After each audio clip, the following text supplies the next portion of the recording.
You are watching Entrusted with the Gospel. You're here today with Dr. Mike Reynolds.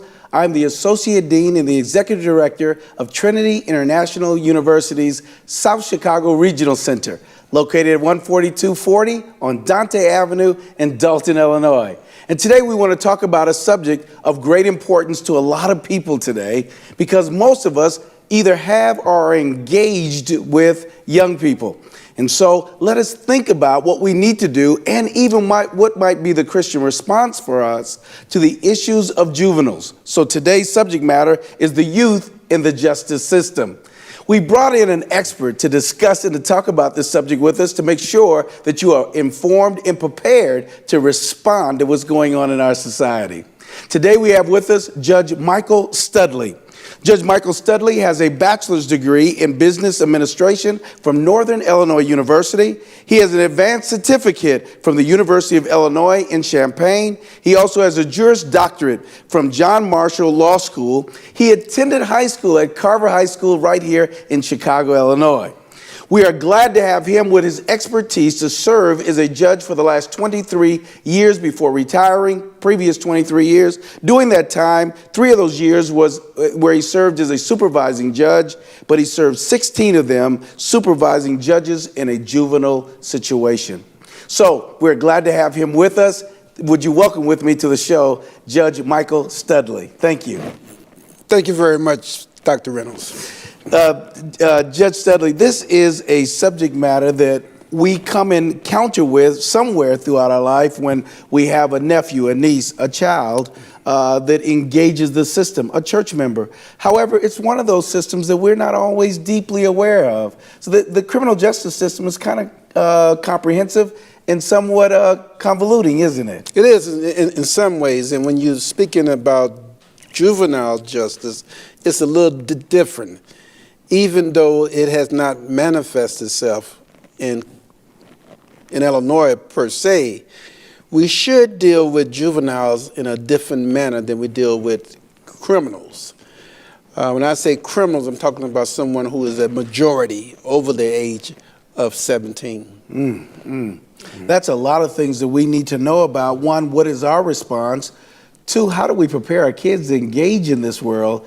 And 3, how do we come along to assist our churches in responding to it? The first question I'd like to ask you is, tell me a little bit about what's going on in the society right now that ends up pointing some of our children toward the criminal justice system. Well, you know, I think the problem came in the 90s when it was a hue and cry to be tough on crime. And as a result of that, instead of finding ways of rehabilitation, we brought more kids into the system. Now, most of your states throughout the United States passed laws that made it tougher for a juvenile to get rehabilitation.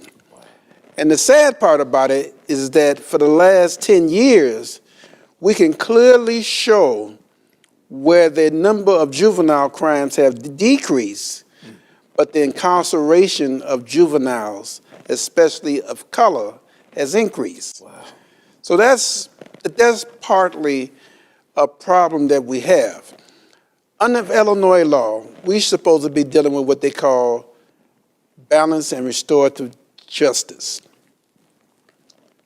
Under criminal law, when a kid commits a crime, if you ever see on television, they said, people of the state of Illinois versus whoever. Yes. With a juvenile, it's supposed to be different. It's not the people of the state of Illinois, it should be the community. Wow. The community under balanced and restorative justice has an obligation to help this kid heal. Kids are going to commit crimes. Kids are going to make mistakes. But the community, some type of way, has to embrace that kid. We have found that when you deal with a juvenile as a criminal, people versus the individual, he doesn't see that at all. But under balanced and restorative justice, when he has to look at that person whom home he broke in, give a a statement, impact statement of how it affected their lives, it's different. Now it's not the people of the state of Illinois, it's Mary J. Doe. Wow. The likelihood of him committing that crime again is much less. So our youth need to see that there's a real person behind the crime. When we personalize the crime, it may actually help them in reducing committing the crime. There's no doubt.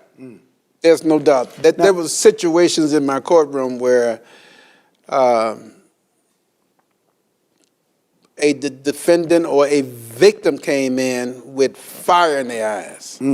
I want to let this little juvenile know what he did, and I want to make sure he gets what is coming to him. Yes. By the time they left, they was telling me, "You too hard on that baby." You know, and sometimes, you know, a kid has to do some type of rehabilitation.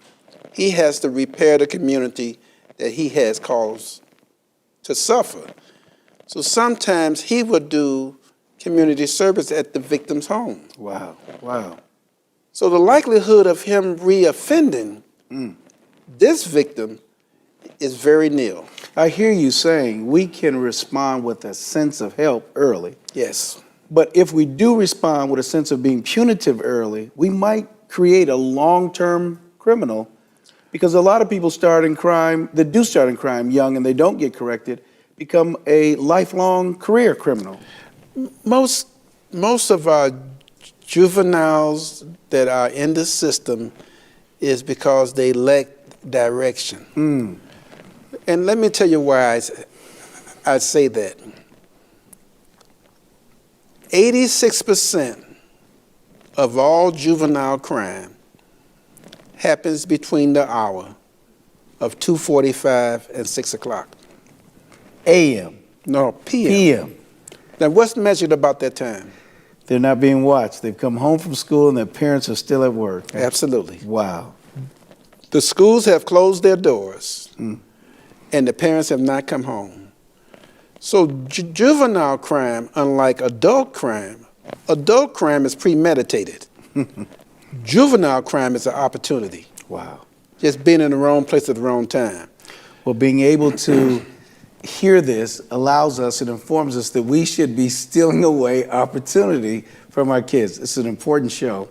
We're going to go to a break. When we come back, we're going to continue to engage this and ask more questions about how the system works so we might be able to respond to our youth better.